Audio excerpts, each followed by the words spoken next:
That's right. It's 1 o'clock. It's your Wednesday. It's your boys, Anthony, Jacob, and Theo Tuck sitting in here lighting the lamp.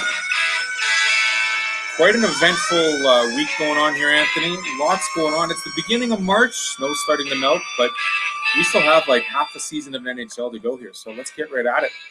Let's start with some headlines, Anthony. How you doing today? I'm doing great. How are you? Fabulous, man. Here we go. Dollar Bills Krill. Have you heard about this initiative with the Minnesota Wild?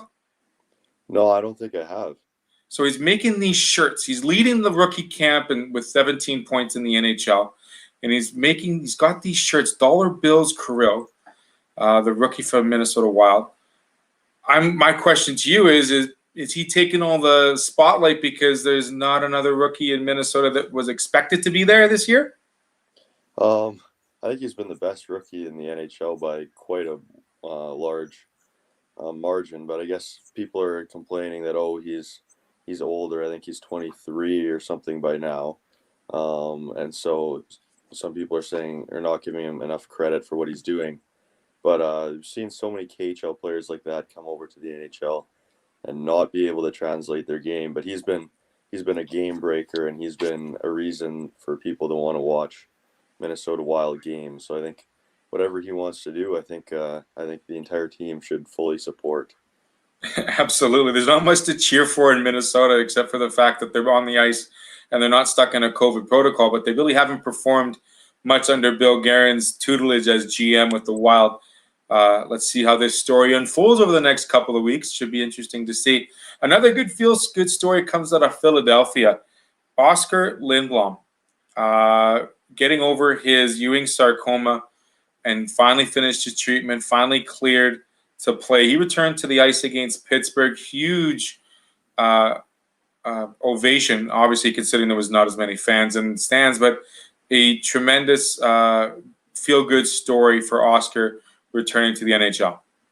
Yeah, it was so disappointing, the news, and heartbreaking, and he was really turning into a go-to player for the Flyers at the beginning of last season and turning into a really good goal scorer. And so for him to get back to that form and get back into the lineup even at all is such a great story and such great news for not only the Flyers but the entire hockey world.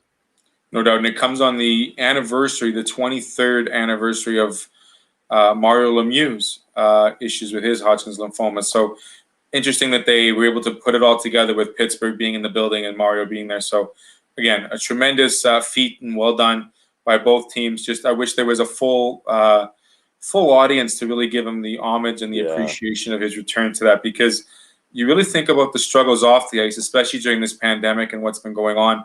This is one of those true tug at the heart strings, feel good story that we want to hear more of. And we want to be more positive about the situation that's going on. And Oscar, I hope you have a great rest of the season and you're able to play the great hockey that we know you can play.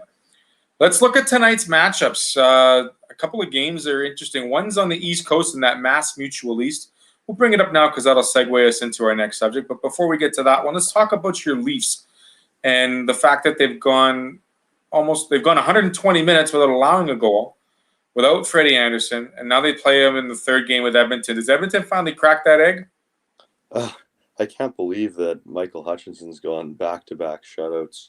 It's absolutely crazy, especially considering how much he and the rest of the Leafs backup struggled last year. And we saw his struggles in Winnipeg as well. He was never someone that you could rely upon for a solid outing, but he's done very well, and it just looks like the Leafs have completely outclassed the Oilers in this series so far, and we'll see how this last game goes, but they've done a obviously great job of limiting McDavid and Draisaitl, especially limiting McDavid from getting those highlight reel chances off the rush. Seems like the defense has been able to limit those, and even without Austin Matthews in the lineup as well, they found depth scoring. It hasn't come from John Tavares, which is surprising. It's come from some other guys. It's come from William Nylander, who was criticized a lot the last couple of weeks, but he's stepped up his game and he's scored, I think, 3 or 4 goals in the last couple of games now. And so for him to be driving his own line while Tavares and Marner are shutting down McDavid and Draisaitl and trying to get their own chances. That's great to see for the Leafs. As much as we expect JT to be scoring goals and lending out helpers, he's doing his next best thing by, like you said, shutting down 97 and 29. And the frustration on both of those guys' faces is just proof in the pudding that unless that line is rolling, Edmonton is stuck in mud without Yeah, traction. yeah, and for the Leafs to shut out the Oilers back to back without I'd say their two most valuable players or most important players would be Austin Matthews and Frederick Anderson, just for the success of this team. And so for them to sweep or perhaps sweep what lots of people are calling the second best team in the division, that is great news for the Leafs. Absolutely. And the Oilers were, I think, 9 out of 11, including these last two losses to Toronto. They go on the ice tonight in Edmonton for 3 of 4, or 3 of 3, sorry, and that'll take place tonight. Anderson looks like he may not play. Matthews may or may not play. The decisions haven't been made. Let's skip to the other game that I want to focus on. It's a battle of the East Mass Mutual Division, Washington and Boston. Now, this game is interesting because this is the first time Washington's playing in Boston, and it'll be the return of Chara into Beantown. Again, no fans, there's little fans. Not going to be the huge cheers and congratulations of seeing Zdeno Chara back in a different uniform, but what will that mean for Chara and his play, considering that fact that he's playing against his old team for the first time back in Boston? Yeah, I think it will be a bit different considering there's not a full fan base, and I hope that that at some point, I hope he plays another year and gets that opportunity to get a full salute from the fans, just because he's such an iconic player and such an important part of that organization for so many years. I really hope that he gets that opportunity at some time. It's been a bit of an interesting transition to the Capitals, just because he was kind of always that go-to guy on the Bruins. Even in the latter days, he was still a shutdown guy, and I was kind of playing more of a depth role with the Capitals, who have been very good this year. I saw a lot of people who were predicting the Capitals to kind of have a fall from grace this year, but they've still gone 12-5-4 in the season. They're still getting the contributions they need from a lot of players, despite them missing a bunch of key guys to COVID for long stretches. Kuznetsov's only played a handful of games. I think he's had 2 upper body injuries to go along with his time on the COVID list, and certainly Ovechkin's not at the top of the scoring leaders because of missing that time. So that'll be a great matchup. I think those are two of the most competitive teams in the Eastern Division. Probably, I'd say though, right now, I'd say maybe the top contender would be the Philadelphia Flyers.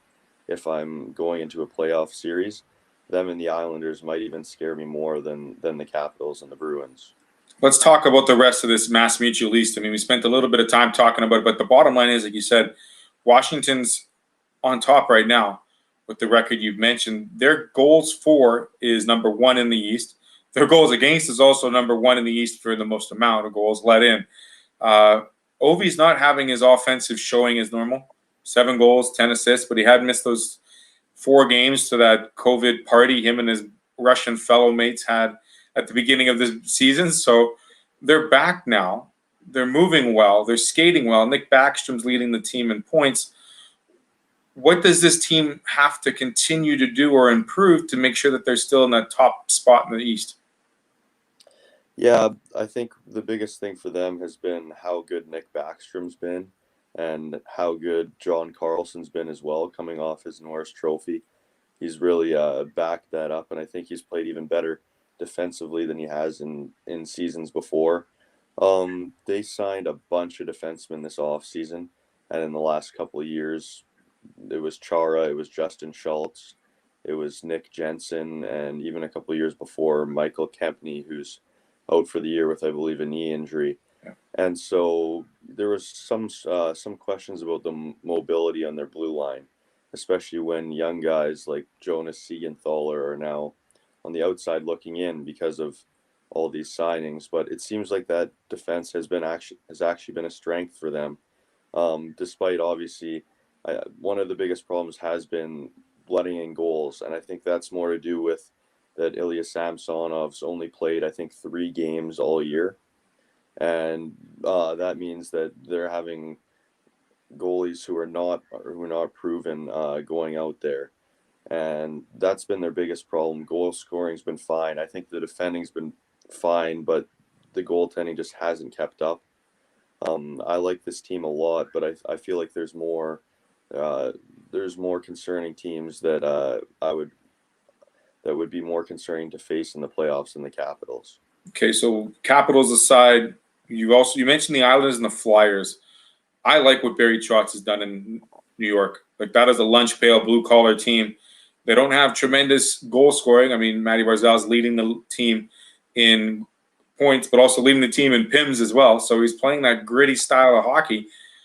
They have 7 players, I think, with almost 20 points each, or at least 10 double-digit points. It's a group effort. It's hard work. It's put your nose to the grindstone day in and day out. Can New York withstand this type of play, leading them into the playoffs and get them further in the playoffs? I've kind of been someone who hasn't believed in the Islanders in seasons before. I know I didn't predict them to make the playoffs the last 2 years, and they did. And they also looked very dangerous in the playoffs. And so I'm finally a lot more confident in this Islanders team. Watching them play, I know they're not super flashy. They do have Matt Barzal, though, who is a very flashy player. He's up around a point per game. I think if he played in a more offensive minded system, he would be well a point per game. I think he could be a 90-point player in a full 82 season if he was playing in a different system. But they were off to a terrible start. They were near the bottom of the division for quite some time. One of the biggest disappointments for me for the Islanders and someone who needs to get going is Brock Nelson. He has only 10 points in 22 games. He's someone who, in the playoffs the last couple of years, has been an absolute force for them, and I really thought that he could elevate his game over a full season and become someone close to a point per game player. Just because of the skills he has, he's very strong. He's good defensively, and he just hasn't had a good season at all. So I think he's someone who they really need to get going if this team's going to be a contender come playoff time. But I think that he's one of those guys, kind of like a Logan Couture, who kind of sits in the weeds during the regular season, but his real game comes out come playoff time. So are the Islanders playing their play? How would you describe it in one word? Uh, Aggressive, defensive. Well, it really depends on that's tough because on the forecheck they're aggressive, defending they're very passive and making sure that they stay back and cover all the positions. It's a team like I'm not sure there's any other team in the NHL quite like them. If anyone, I'd say maybe the Dallas Stars from the Western Conference. Yeah. Are the most similar team to the Islanders, and they made it to the Stanley Cup final last year. So that's definitely a good sign for the Islanders, the way they play. They certainly have bought into Barry Trotz's philosophy and mentality, which is good for them because they needed that direction, having gone losing JT several years ago, and then having that restructuring with the younger kids. But they've got something going there. I think I like New York. As for number 3, they play tonight against Washington, the Boston Bruins. Pasta, he was injured. He played February. He was lights out. 9 goals, 8 assists, 17 points. He was the February star of the month for the East. You've got the biggest pest in the NHL on that team as well, leading the team with just over a point per game. Do you like them finishing above Washington? Do you see them still playing? Obviously, I still see them being as a playoff team, though. Yeah, it has been the perfection line that's been carrying them 100% this season.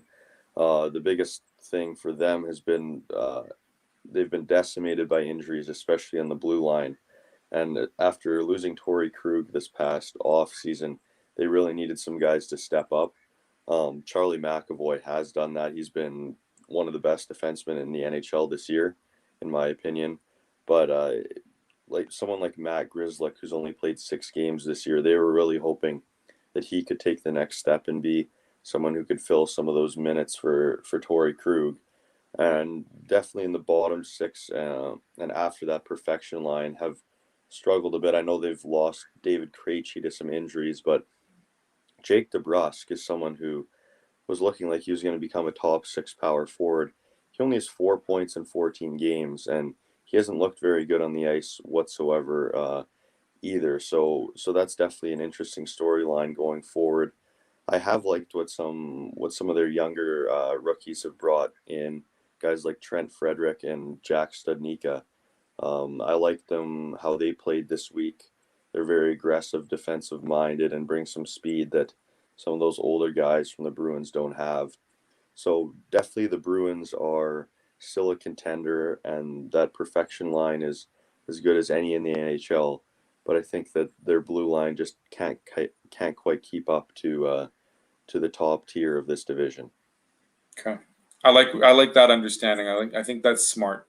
When it comes to the last team that makes the playoffs out of the East, which Pennsylvania team are you taking, Philly or Pittsburgh? I'm definitely taking the Flyers. The Flyers are another team who've dealt with COVID. It seems like this whole division's dealt with COVID this year. But James Van Riemsdyk, people were slamming him for his contract that he signed. I believe it was 7 times 7 or something like that Mm-hmm. with the Flyers. He has 26 points in 19 games, and people, I think it's quieted down more, but people were talking about him as even a Hart Trophy candidate at one point. So he's had a great year. Throw in Joel Farabee, who's broken out into a great player for them as well at a point per game. Kevin Hayes, who we didn't love in Winnipeg, has done very well with them as well. And I love their young blue line. Ivan Provorov is one of the best young defensemen in the NHL. Travis Sanheim is very good defensively, and that entire blue line is very solid. And you add in Carter Hart, who who is turning into one of the best young goaltenders in the NHL. And I think the Flyers are maybe even the team that I fear most from this division, just because they're so solid up and down. And this is a team that's only had their most valuable player in Sean Couturier for only 9 games this year. And he's the reigning Selke Trophy winner. He has 12 points in those 9 games.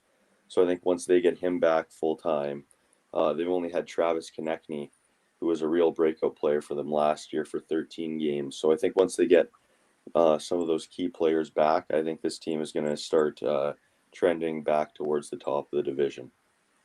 We've got battles all over in the bottom three. Do any of those bottom three teams have a chance of sneaking in? New Jersey, I don't see. Buffalo has a lot of talent, but they can't get things together. And Pittsburgh, I think, just might fall out of the bottom. Yeah, and then I guess add in the Sabres as well, or are you even going to put them even lower? You know what? I feel bad for Taylor Hall. I feel bad for, for him, I like his motive. I like his decision making, but it's professionally the wrong decision. I think if he really was going to be that highlighted player, he should have stayed in Arizona. I think he should have went to a contending team. I even think he should have signed for less money and gone to Edmonton, to be honest with you. That would have been a much better position for Taylor Hall if he was looking for a ring. I don't see any success really coming out of New Jersey or Buffalo. They have no organization. Their player development is okay, but it's not great. And just the system that they're using isn't confined to a proper winning strategy in the East this year. It just seems like every move that especially the Sabres have made just hasn't worked out for them.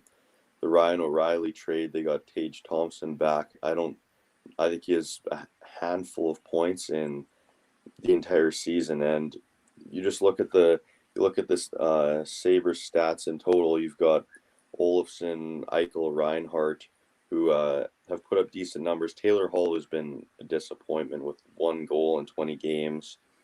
Eric Stahl, who hasn't quite produced how they wanted. But then after that, after those 5, not a single forward has more than 5 points. And it's just crazy considering that they have I obviously not 2 first overall picks, but I think Jack Eichel is a player caliber of a first overall pick, and for them to have those two players to build around, and they've just failed so badly to build around them is really shocking to me. Jeff Skinner's got a lot of money in his pockets, and he's been demoted to the fourth line, even the healthy scratch. Dylan Cousins has been in and out of the lineup. I don't see him really profiting staying there. I think I don't know if he's aged out for the dub or not, but I just don't see anything positive coming out of Buffalo, and it's really unfortunate. We'll talk about Buffalo later on because, I mean, there might be a change of the guard there. I really feel that the moves in the front office are irrelevant. The players on the ice aren't happy, and maybe this becomes a Deshaun Watson scenario where players start crying and saying, "I need to get traded. I need to go somewhere else, and you need to blow this thing up." I don't know how you can blow it up though, because like we said, they have Eichel, they have Darlene. Like you can't trade those pieces, can you? Like, it like We you're just we starting traded from Lightin. that's true, but they had those are their only super valuable pieces. So, and I'm not really sure who else there is who has value on that team. I know Olafson's a good young goal scorer. Sam Reinhart's pretty good, but after that, there's not really anyone of value at all. I mean, even some of the young guys who they thought were going to break out for them, Casey Middlestat, I thought he was going to be a star after how he performed at the World Juniors a couple of years ago. He hasn't been that. Same with Tage Thompson. Henry Yokoharu, who came over from Chicago, I believe, in the Alex Nylander trade. I thought he was going to become a good top four defenseman. He hasn't become that either. So the problem with blowing it up for Buffalo is I don't see anyone who you're going to get value back from except for those big two in Eichel and Darlene. Maybe you trade Taylor Hall at the deadline, which I think we're going to talk about going forward. But even then, it's just not moving the needle. They have to keep building, I think, around Eichel and Darlene, but it's just year after year they say that this is going to be the year they come close to the playoffs, and they just don't. Let's talk about the deadline because there's one massive piece of one part of the deadline that we haven't had to consider in the history of a deadline is the fact that if a trade is made, there is potential quarantine time that will be addressed. Specifically, if a team wants to trade from a United States team to a Canadian team, there will have to be a quarantine period in place longer than normal. Do you see Canadian teams perhaps not waving on that on April 12th and rather thinking March 12th as being their trade deadline coming up in a week's time? Yeah, I think it'll be in probably about 2, 3 weeks before the actual deadline.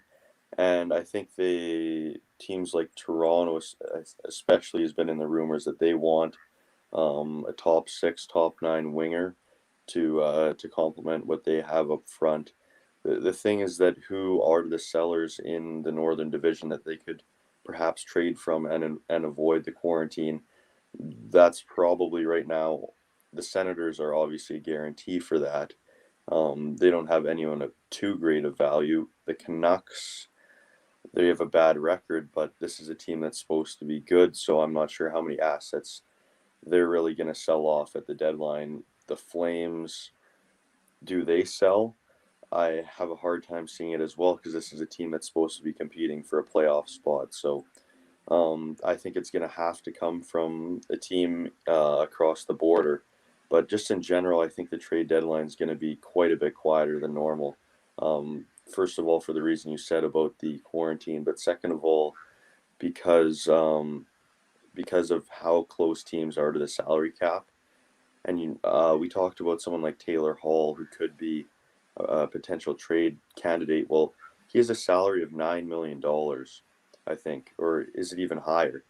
And so, how is any contender going to fit that into their salary cap situation? The answer is they probably can't, unless Buffalo retains the maximum 50% of his salary, and probably the team who's acquiring him has to give some salary back as well. So the salary cap has kind of put a bit of a dampen on what kind of moves we can be made, because I would love to see Taylor Hall get traded to contender. even someone like Ryan Getzlaff from the Ducks, who is on an expiring contract. Wouldn't it be exciting if he got traded to a contender? But at his cap hit of over $6 million, it's just unlikely. Yeah, it's you're exactly right. That we mentioned quarantine time, we mentioned salary caps. I mean, both of those play a crazy influence considering the fact that this is such a condensed season. I mean, there's obviously a name like Jake Virtanen's always had his name floated the last 2 or 3 years out of Vancouver. Sam Bennett out of Calgary's had his name floated around, but the common denominator to both of those players is they're not playing selling hockey. They're not selling themselves as being a great asset. Now, Sam Bennett's been a great asset in the playoffs for Calgary. Jake Virtanen likes playing in that second season, but what is their trade value worth? Time will only tell. And you're right, Toronto's right on that cusp. Like they are right there at whatever, 83 or $84 million, just like every other team. I can't see much wiggle room unless they really take a chance and get a player to have their 50% contract taken by that other team. We'll wait and see. But I agree. I don't think it's going to be as, deadline-ish day as it's been over recent years. I think it's going to be pretty quiet because a lot of teams have kind of made their moves and they're going to do what they got to do to finish up 56. And I don't say they're going to throw the bucket in and they're going to, throw the towel in, but there's going to be some teams that are going to be looking back and saying maybe we should have done that earlier. So we'll see. Talked a bit about the Leafs. Let's talk quickly about our Jets. Last night, a tale of two teams, basically. They go in and play the first game against Vancouver. They finally get nipped in the butt. And I say that because here's a team that has flirted with the fact that they haven't had great starts in about 50% of their games. They've relied on goaltending. They've relied on lack thereof. They've relied on their goal scoring or lack thereof. But Vancouver jumps on them and scores 3 quick goals in the first. It's wow. They can't come back. They get shut out for the first time or second time this season. But then they play last night a full, complete 60 minutes. 5 different goal scorers, 4 lines rocking it. Laurent Brossoit, again, another win against his hometown team. Does that show that this team is able to win expectedly but then lose unexpectedly? And is that a safe assumption right now? And how do you move forward with that? I was going to bring up the same point about the Jets. Is I'm not sure there's a contender or a team that we expect to be in the playoffs this year that is so wildly inconsistent as the Winnipeg Jets. Do you agree with that? Absolutely. I think it's one of those things where you look at how great they play and then you see them cough the puck up in the last 10 seconds for a go-ahead win against Ottawa. You see them play absolutely zero energy in the first 15 minutes of a game against a team that's you've owned for the last 2 years, having a 13-2 record, and you give them a chance to win a game. And then you see them get completely outshot, 42-18 by Montreal, and still 2 points in their second of a back-to-back setup. So, I mean, that's just in the last week. You could write a novel on that. Mm-hmm. But the inconsistency is so all over the map, left side, right side, down the middle. The defense stuck in mud, unbelievable goal scoring, balanced attack. Where is the attack? Where is Mark Scheifele? Why is Blake Wheeler taking 4 penalties in a game? Who's starting in net? Which jersey are they going to put on? Did they forget to wear their pads? All of it's thrown out the window because you just got to say, okay, Paul Maurice, however you want to decide how to make this team run in 60 minutes, when that final buzzer goes, do we have 3 and the other team has 2? Great. Chalk it up for a win. That's all I can say. I totally agree. This last week has been such an example of what this Jets team has been this year, getting wildly outshot all game and then somehow scoring a couple goals in the third period to end up winning or winning in overtime. I don't know how this team continues to do it. But yeah, when they come out with an effort like they did against Vancouver, that's incredibly concerning because this is a team that I'd say probably every 3 or 4 games they come out with an effort like that where they're just bringing nothing. And somehow some of those games they end up winning like they did against the Canadiens in one of those games. They come out with a better game yesterday, but they should come out with an effort like that against the Canucks. One interesting thing definitely has been the line combos the last week and how they've moved Paul Stastny up onto the top line with Scheifele and Wheeler, and then that puts PLD with Ehlers and Connor. This is kind of what I was looking at when they acquired PLD. The only thing is I was thinking maybe you put Kopp with Scheifele and Wheeler, and that would drop Stastny down. But I think I like this look better just because Kopp, Lowry, and Appleton bring so much as a third line.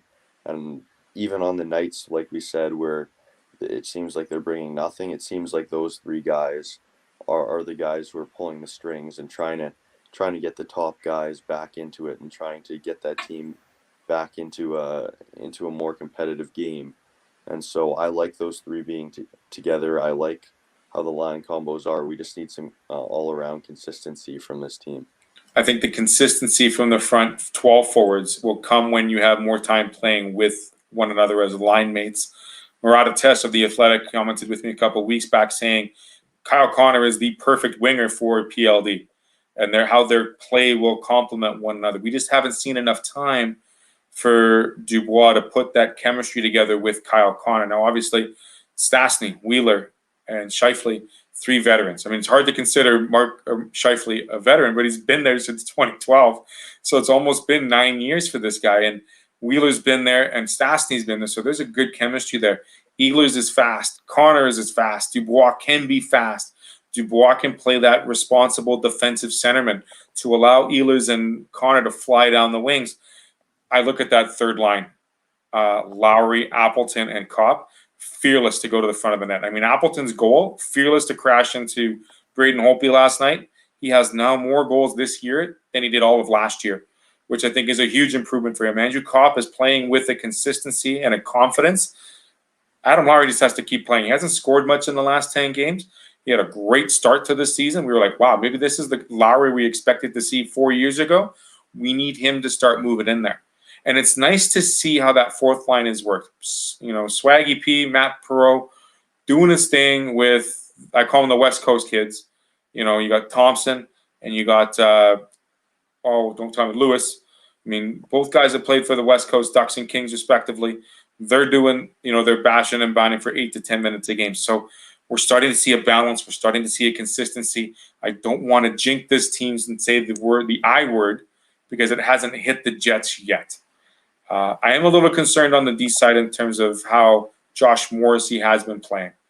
I'm not sure if it's a confidence thing, if he's playing a little bit nicked up, but I'm just not seeing the old Josh Morrissey like he took control last year. What are your thoughts on his play, and who else has been that surprise on the D side? Yeah, I agree with you on Morrissey. He struggled coming out of the gate like lots of Jets did. And then I've seen flashes, a couple games where I'm like, yeah, that's what Josh Morrissey is all about.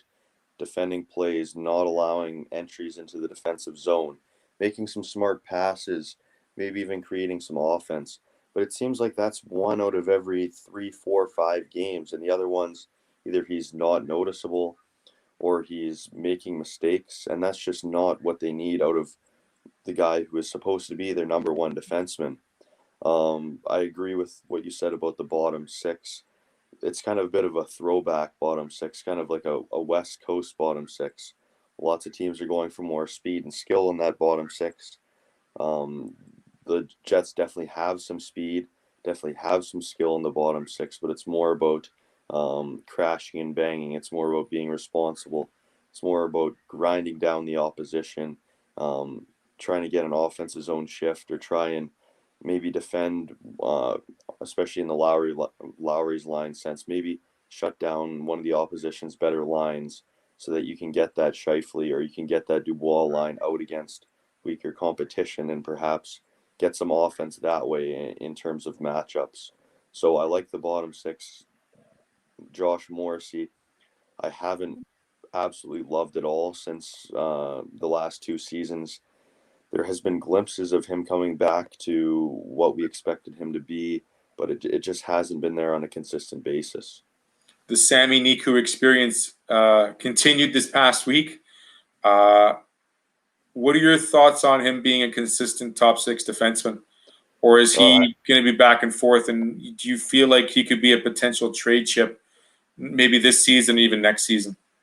I just see so many flaws in his game, and I've never been the biggest believer in him ever since he came over to the Jets professionally. I thought there was one game, I forget which one it was. It maybe one against the Habs, where I saw some better puck movement from him and some smarter decisions. And so, as much as I hate to believe in him because I see so many flaws in his game, there is a lot of talent there. I think he skates well. I think he sees the ice well, moving the puck, but he does get caught in his own end a lot in the wrong positions and giving the puck away in key situations. So it would be hard to give up on him, especially right now where I'm not sure he has much of a trade value just because I'm sure teams are seeing what we see. And so if they were to trade Sami Niku, it's probably for a later round draft pick. And the problem there is that you're kind of wasting his potential because I think there is some potential there to be an everyday defenseman. It's just I haven't seen it, and the clock is kind of ticking on how long he has before they have to give up on him. So let's look into that magical crystal ball. Pretend I've got one in my hand. You've got young defensemen in DeMello, Pionk, and Morrissey. Forward's fairly young as well. I don't think he's hit 30. Then you've got in the balance Tucker Pullman, Sami Niku, Logan Stanley, and on your Moose franchise, you've got Ville Heinola and Sandberg. I've just listed 8 defensemen for 6 positions over the next decade, or 5 years, let's call it. Wouldn't you be excited to see that finally come to fruition and see these players compete and play at the NHL level altogether? And will they have a chance to do so? Because, I mean, the Jets have got very favorable contracts on the defense. And I told you I was looking at some of their salaries over the last other Northern Division teams. Winnipeg only has 2 defensemen that they're paying crazy money to. And if you call $6 million crazy, then that's not crazy enough. But 4 of those 6 guys are making almost league millions or less than $1 million this year. That boggles me. Or a good job by the Jets for making sure that they can put all their money up front and keep all their money stacked up in goaltenders, and their defense is whatever. Yeah, for sure. They don't have a blue liner over the age of 28, actually. And Yeah. I think that's kind of the Sami Niku thing. You talked about how many other guys they have. I think Morrissey's obviously here for the long haul. I know he hasn't been as good as he has been, but he's an assistant captain. He's someone who they're committed to. He's their leader. He's their leader on the backside. I mean, you got rid of 4 guys last year that probably could have all stayed here. I mean, we would have liked to have seen, name is slipping, the guy from Montreal that's there now, Ben Sherratt. We would love to have seen Ben Sherratt still in a Jets uniform. The other 3 we couldn't really take advantage of. Dustin Bufflin probably wouldn't have signed after this year anyway, because he would have been too old to be. He would have been done. He would have been fishing already by the middle of February. So you look at it, Josh Morrissey's their leader. But DeMello, Pionk, and Forbert, like you said, those are good pieces, and they're playing great defense. Not to mention Beaulieu, who was a first-round draft pick before, and that 6 has always been 2 or 3 other guys that are going to be playing for the Jets organization very soon. Yeah, I think you definitely have Morrissey, DeMello here for the longer haul, as well as Neil Pionk, who's a RFA this summer. I'm interested what they do with him, whether it's more of a bridge deal again, or if they get him locked up longer term. I think he's worth it. I think he's been that good since coming to the Jets. And so then, yeah, you're right. That leaves 3 spots on the blue line. I think that Ville Heinola can be a full-time Jet next year. Nathan Beaulieu signed through next season as well. So I think you keep at least one of Beaulieu, Forbert, Pullman. Pullman and Forbert both UFAs, but I'd assume the Jets would like to re-sign one of them as they've both been pretty solid for the Jets. So you're right, that doesn't leave a lot of room for Sami Niku. I definitely rather have. I think Dylan Sandberg has much higher potential. I think Dylan Sandberg has top 4, maybe even top pairing defenseman potential in him. Seeing him play in college, seeing he's big, strong, physical, strong skater. He's everything you want in a defenseman. So I think when Sandberg's ready to come to the Jets, he's going to get all the reps in the world because I think he has much more potential than Sami Niku does. So, as much as the Jets' blue line isn't as good as it has in the past, I think right now is Sami Niku's best and perhaps only opportunity to become a consistent blue liner day in day out. Because as time goes on, Heinola, Sandberg, etc., they're going to start passing him on the depth chart, and the opportunities are going to start running dry. I'm going to bring up something that we haven't talked about, I don't think, this season, Anthony, and that's the addition of Stanley Cup rings to a locker room. Trevor Lewis, Nate Thompson, they both have rings, I believe. At least Trevor Lewis does. I know he has two maybe with the Kings. Do you think that's important for the Jets, considering they look to get some tradition, some perennial playoff experience with this group of players? I do think it is good for more in the locker room than for on the ice because let's not kid ourselves. I don't think Trevor Lewis or Nate Thompson are going to be the difference in the You Winnipeg don't know yet. Jets. Yeah, but they're probably not going to be the guys who are leading the team in terms of like scoring every night. They're not going to be doing that. They might have a key role though, in that they play a tough game. They have a lot of experience, so I think they are crucial players for the Winnipeg Jets. They've been pretty quiet this year, but I think come playoff time, that experience is definitely going to be important for the Jets. Last topic before we go for the afternoon, Anthony. It's about a what-if scenario. And we talked about it with regards to the trade deadline. We've mentioned it before, how the divisions have been set. I have to ask you, what if there was no border issues? Do you see the NHL just operating as normal?